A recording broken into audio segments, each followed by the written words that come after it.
guys, it's Steph with Bain, and we're here today in my kitchen.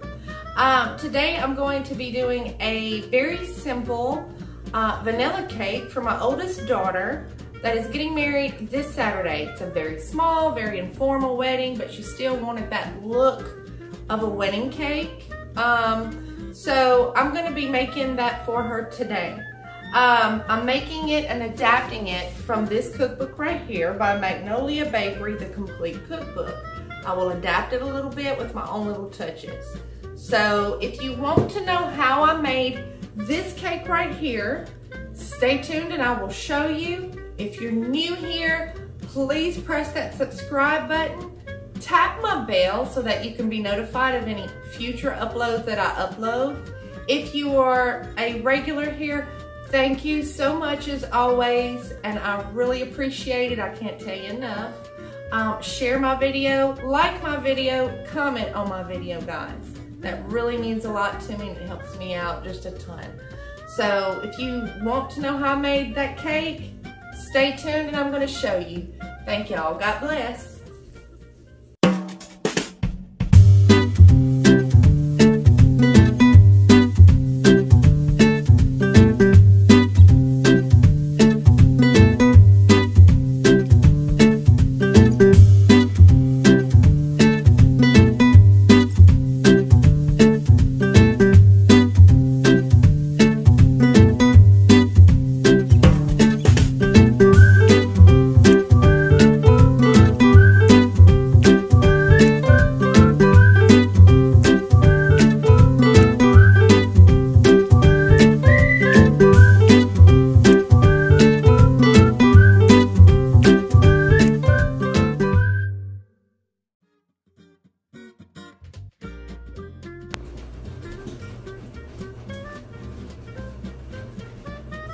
Alright, so now it's time to make the cake, guys. We're going to go ahead and we're going to start. I'm going to let you know I always take out my butters, eggs, and milk, and I let them come down to really good room temperature. It just makes for a better cake. It's very important. I know you don't think it is, but it's very important.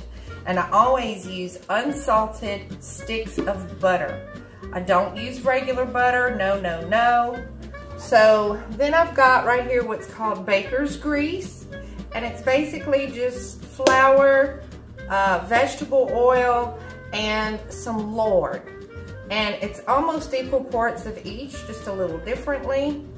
And these are 3 9-inch by 2-inch Wilton baker pans.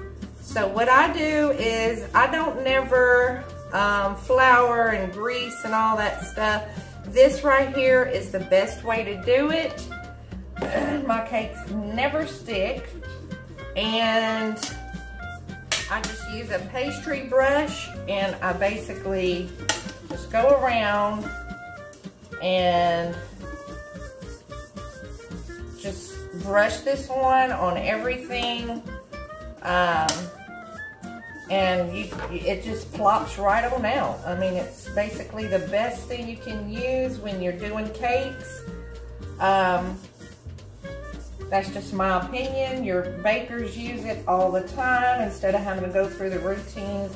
I ain't gonna say every baker, but most of your bakers that know about this will prefer this over all the other stuff, basically, because it's a lot easier and it just plops out really beautifully. So if you don't know about baker's grease, look it up, Google it. It's basically just like I said, flour and vegetable oil or canola oil, something like that, and lard.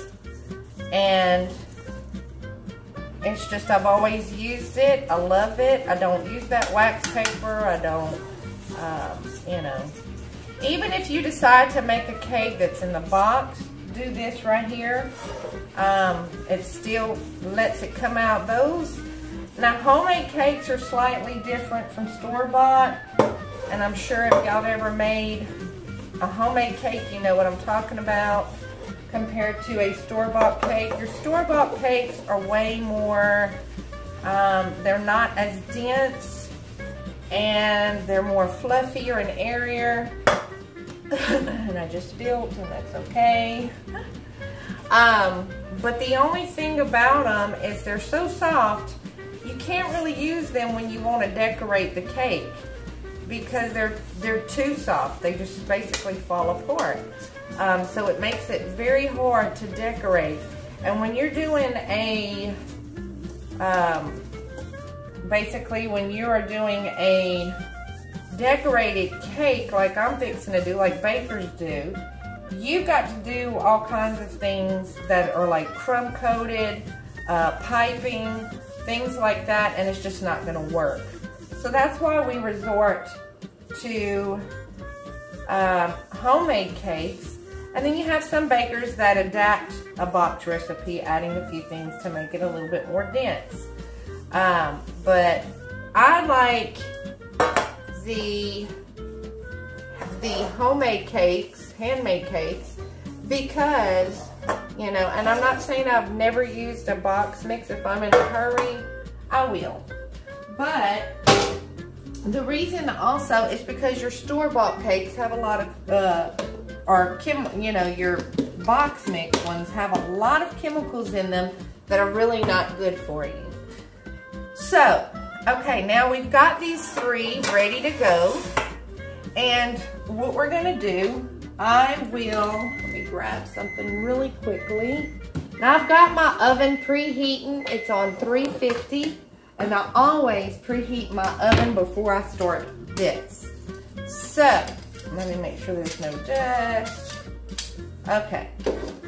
So now what we're going to do is we're going to, in a large bowl, we're gonna basically cream let's start, let me get all of this out of the way. I want to first sift, let me move this over here because this is messy, and I do not want to accidentally spill it. Move that back. Basically, I'm going to start off, and I am using, guys, I'm using a little bit of all-purpose flour and self-rising flour, a mixture of both. So, I'm going to go ahead and I'm going to sift those out. We need 1.5 cups of the self-rising. So this is, I always get this White Lily unbleached self-rising light baking flour because it's almost like it's pre-sifted already. But I still go ahead and sift it because it's just good practice.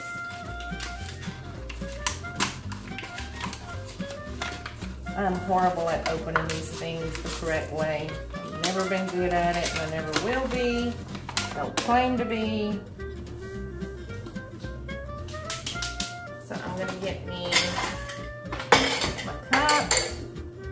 I'm gonna, since my cup has milk in it, I'm gonna use the 1/2 cup. So what we need is 1.5 cups of this. And guys, never, the way I do it is I kind of eyeball it and do it like this. Or you can take like a spatula or something and level it off. So that's a 1/2 cup. We need 2 more. And it does not have to be perfect, trust me. As long as it's fairly close.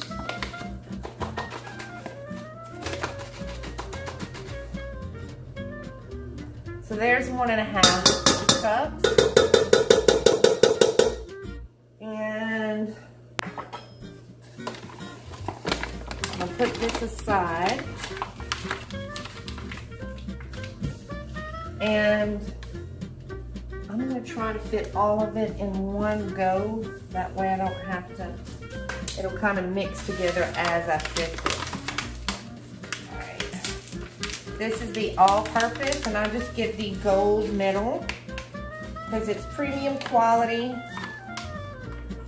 and it's bleached, which I like. And I just, okay. I like to keep a clean kitchen. as I go because it's just easier to clean up. All right, so we need 1 1/4 cup. So I'm going to get the 4th cup, and we're going to go ahead and start with that.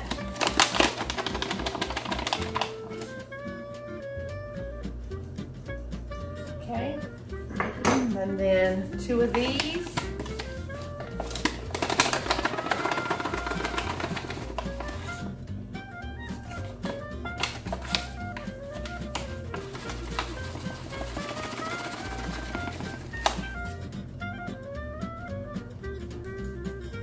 All right, I'm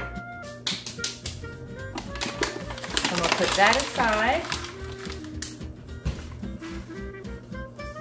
And I like to sift my flour, even though like the Lily, from what I'm understanding, it's already pre-sifted, but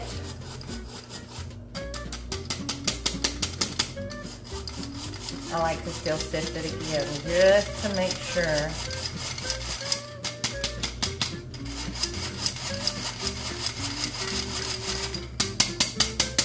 Anything that's left, just kind of put it off. But everything fits. So now we've got that sifted.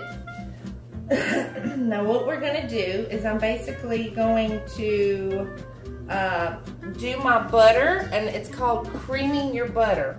So let me get, where is it? Right here. All right, hold on 1 second. Make sure this is clean. Oh my God.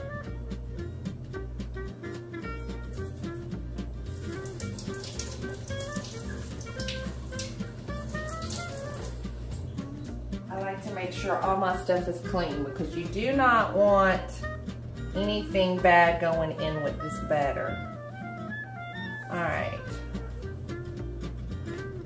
Just making sure it's clean and ready. All right, so we're gonna cream our butter. And guys, I've got the professional, you can do this with a handheld mixer, but you may have to do it a little longer. If you like doing things all natural and you like, guys, I'm so sorry about that. That is my washer going. It should be done pretty soon. All right.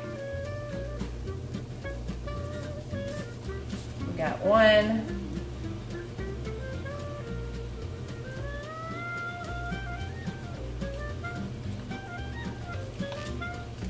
And 2.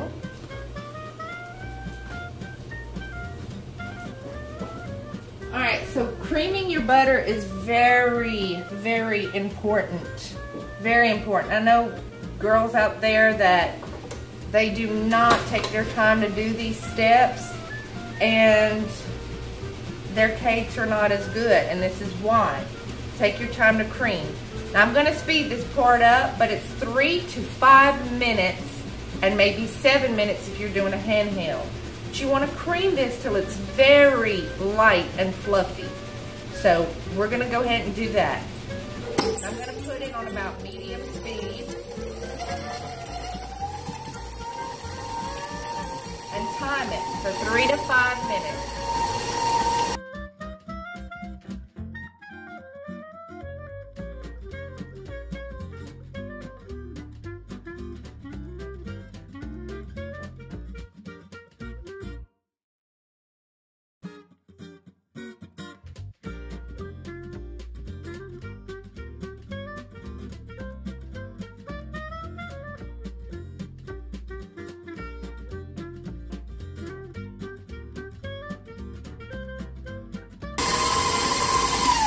All right, I'm gonna say that's good enough for right now. What we're gonna do is slowly add the sugar, and this is where you're gonna beat it for quite a bit, okay?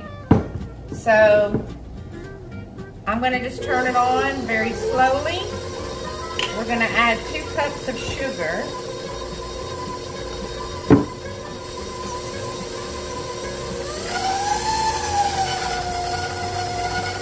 And this is very important to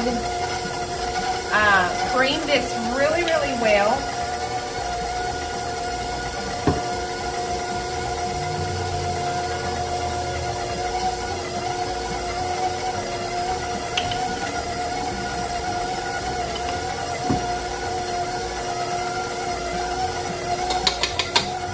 We're gonna turn it up. We're gonna let it beat, okay? 3 to 5 minutes. See how it's still kind of clumping? You'll know when it's ready when it's not doing that anymore.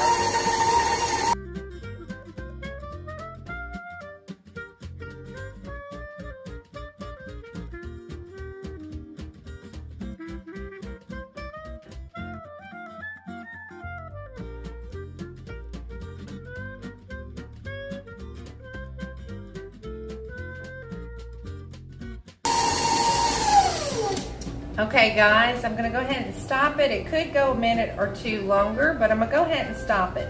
Now on the butter, before we added the sugar, the reason I said as long as I did and didn't do it is basically because my butter was already pretty soft. If your butter is not as soft as it needs to be, you're gonna need to do it longer. If it's pretty soft, get it fluffy about a minute or two, and then go ahead and do this step.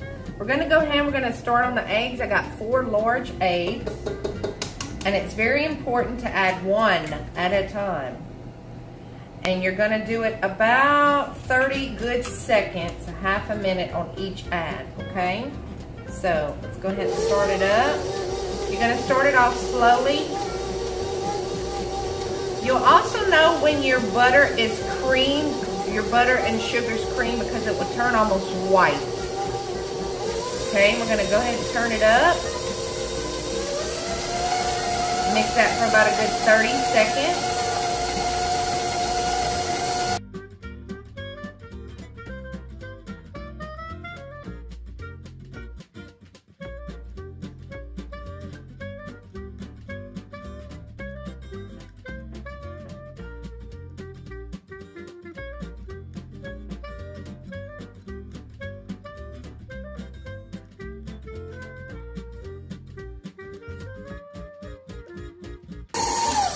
Alright guys, so now we're done with that, and basically the reason you do that is so the eggs can fluff and aerate your batter. Alright, so now what we're going to basically do is we're going to come back within 4 steps on this, doing it about 3 to 4 steps. So 4 parts this, 3 parts that, or either 3 parts, 2 parts. So I've mixed my vanilla already in there, in the milk. We're gonna start off, and I'm just gonna eyeball it. You do not have to be perfect about it. I'm gonna do probably 3 and 2. 3 parts flour, 2 parts liquid. Start it off slowly.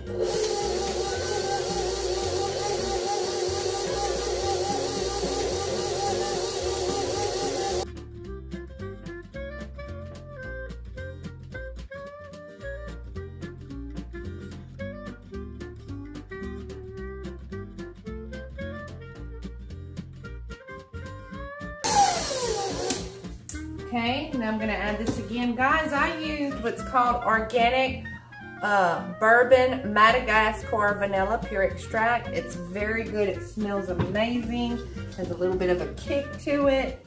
You can use regular vanilla if you want. It's just up to you.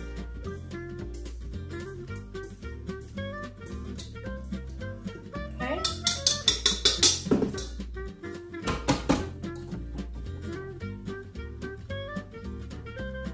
Get a little messy sometimes.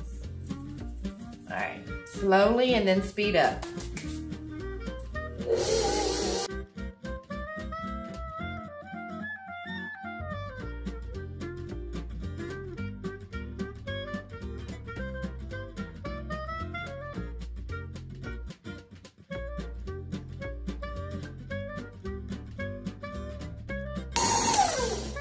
All right, that is it. So we're just gonna drop that down. Now, there's some people that would down me for doing this right here, but I really don't care. I do it this way because it just, to me, you get all of it doing it this way.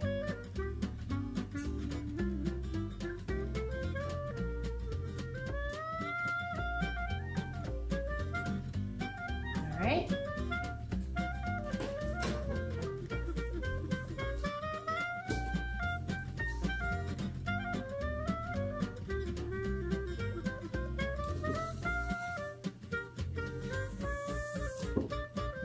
Now you see how fluffy it is? Very, very fluffy. But I want to make sure I got everything, and I'm digging down just a little low without trying to mess up the batter too much, the fluffiness. And that should do it. So we're going to go ahead and we're going to put these in equal parts, or as best as we can. I'm just going to eyeball it. We're going to start out with 2 scoops, and then we'll go from there. That's how I do it. I do it a little at a time just to make sure I'm getting it, all of it fairly even.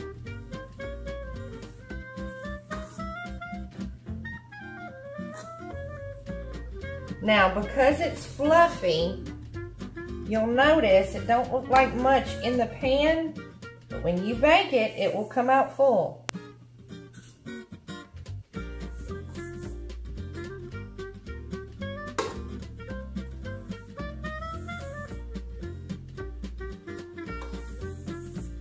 And I'm just getting all of it, making sure I've got it all.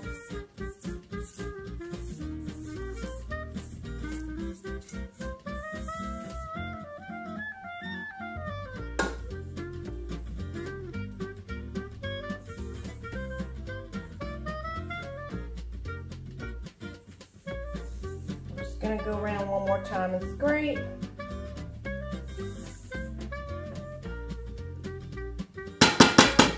Alright, that's fairly good.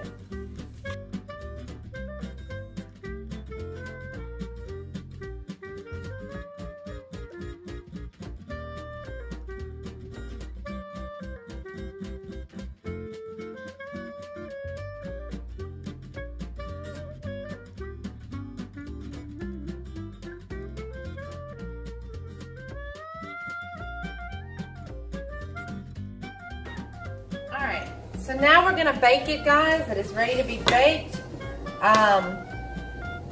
And it's at 350, and we will bake it for about 20 to 25 minutes. We'll keep our eye on it. Alright, we'll be back and I'll show you what the finished product looks like. Alright guys, the cake is finished, and it took about 27 minutes. Now, I could have let it go a little longer, but I decided not to, just to make sure it don't burn. What I usually do, this is a spatula type thing that bakers use, and I just go around, make sure the sides are not sticking. That's the only thing with home-baked cakes. You'll notice some of the sides kind of, but I peel that off.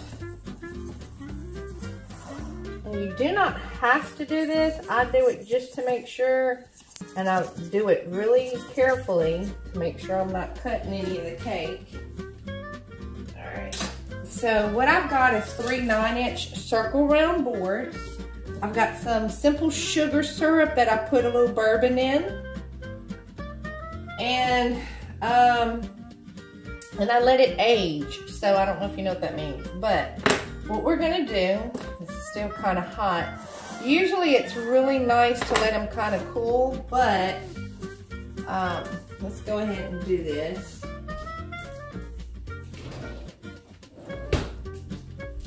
All right, so let's start with the first one. And really, you know what? Hold on one second. Let me see if I've got any 10-inch boards.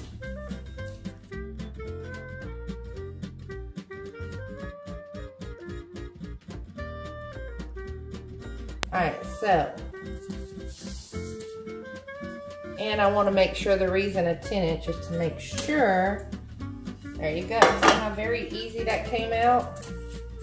That's how easy these cakes come out. Now, just kind of push this, and sometimes you can take a knife, and I'll probably do that tomorrow. I'll show you what I mean.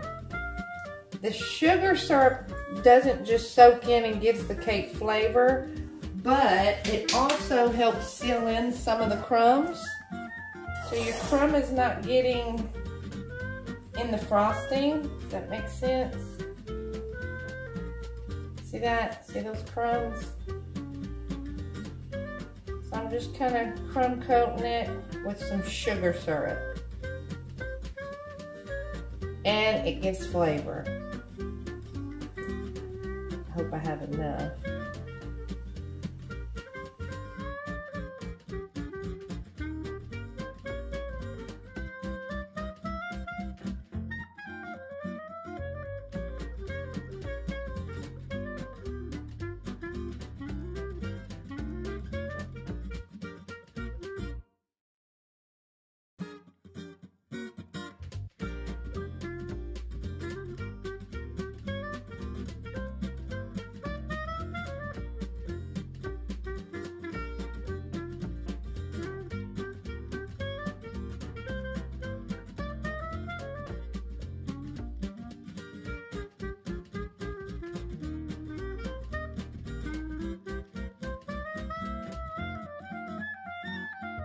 Got that one, and then I will continue to do these next and put it in the did I say freezer, guys? I hope not. I think I did. You put it in the refrigerator all night, not the freezer. Please don't do that. You can do that, but you will have to let it thaw out, which takes a little time. So what I would do is put it in the refrigerator from here to all the way to the night to the next day. And if you want to, for about an hour, stick it in the freezer and then let it thaw just a little tiny bit when you pull it out. But usually just sticking it in the fridge is good enough. You don't really, I've never had to do it that often, putting it in the freezer, unless I'm late making a cake or something. It's fine. So refrigerator all night, all day, today and tonight, and then when you're ready to do your buttercream, do your buttercream, then pull out your layers when you're ready to do your crumb coat. I'll show y'all this, but just put it in the refrigerator.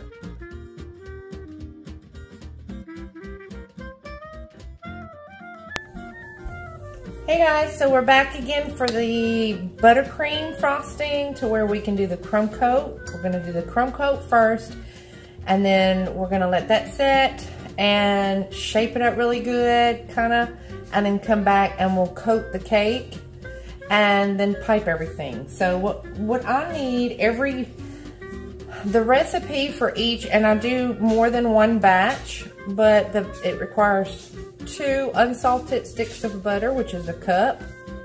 I've got my spatula, I've got my little, I don't even know what you call them, but anyway, you're gonna need butter, vanilla extract. I'm gonna be using also strawberry to flavor it, strawberry extract. You need confectioner sugar, and then you need some, I usually use heavy whipping cream, but I didn't have any, so I'm just gonna use milk. You can also use water if you don't have milk, or you don't wanna use milk, or you are, what do you call that, lactose intolerant, just in case. But just remember, if you're using anything more, not as thick milk as heavy cream like milk and water, then you're gonna need either more butter or more confectioner sugar. And I usually use, for every batch, for every 2 sticks of butter, about 3 to 4 cups of confectioner sugar, just depending on how thick you want it. So usually for my crumb coat, I do a 3-cup ratio, so it can be a little bit more creamier. And then about 3.5 to 4 cups for my piping and my finished coat. So there's one.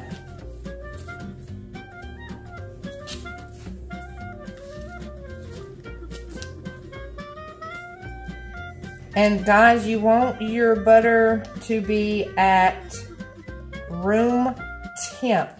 You want it fairly soft. Now, since it's not too hot today, this is still kind of hard, even though I've had it out for a couple of hours.